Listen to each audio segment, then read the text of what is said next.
Lisa, and today we'll be talking about the main mental illness that affects so many persons around the world, and that is, as you'd have guessed, depression. Depression. A lot of persons have feelings of sadness, have feelings of guilt, have feelings of being low. But is that depression? Today what we will talk about is depression and how it is diagnosed based on the DSM-5. Let's get into it.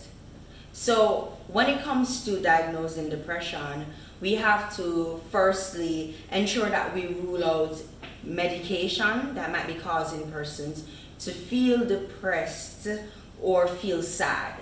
We also have to rule out substance abuse because, of course, abusing substances can have a negative impact upon one's mental health. So let us talk about depression. When we talk about depression today, what we're talking about is depression, otherwise known as major depressive disorder. It's also known as clinical depression, and that is what we're talking about. So we're not talking about feeling sad, we're talking about persistently feeling sad. And in addition to persistently feeling sad, feeling low, loss of interest, we're also talking about this feeling that impacts an individual's life. It could be their home life, their social life, their work life. This feeling must have some impact or cause some disruption in the individual's life for them to be diagnosed with depression. Let us get more into the DSM. Now, according to the DSM-5, in order for someone to be diagnosed with depression, they must firstly have one of the two main criteria. And the two main criteria are having a depressed mood or anhedonia, which is loss of interest in activities that you usually enjoy. So that's the first thing to check. Has this individual been experiencing a loss of interest in things they used to like? Like, let's say they used to play football, let's say they used to go out, let's say they used to read, they used to watch movies. Is this individual, is this client before me having a loss of interest in things that they normally would enjoy? And or are they having a depressed mood? Are they feeling very sad, very guilty, very low? And most of all, have they been experiencing this persistently throughout the days for 2 weeks or more? This is the number one, the first thing that must be considered when you're diagnosing a client with depression.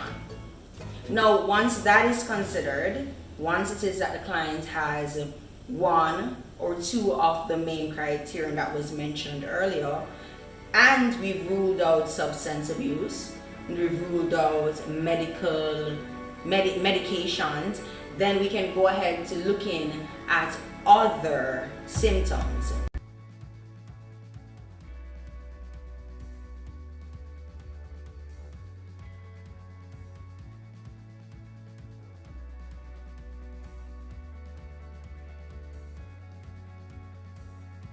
As I mentioned before, one of the symptoms must be one of the main criterions, depressed mood or anhedonia.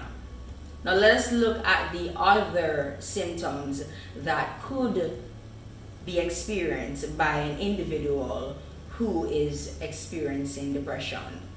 Feeling agitated, angry, irritable, feeling low, feeling guilty, excessively guilty, and so forth. Aches and pains that individuals might feel. Poor appetite, poor concentration. These are all symptoms of depression. So, I hope this video has helped you to be able to better understand how depression is diagnosed initially. Remember, Try to stay focused, try to stay in the present. Breathe and relax. And if you find yourself struggling, remind yourself also it's okay to make mistakes, it's okay to need help. Speak with your family, speak with your friends, speak with a professional.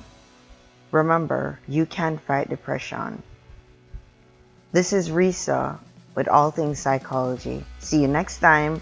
Bye!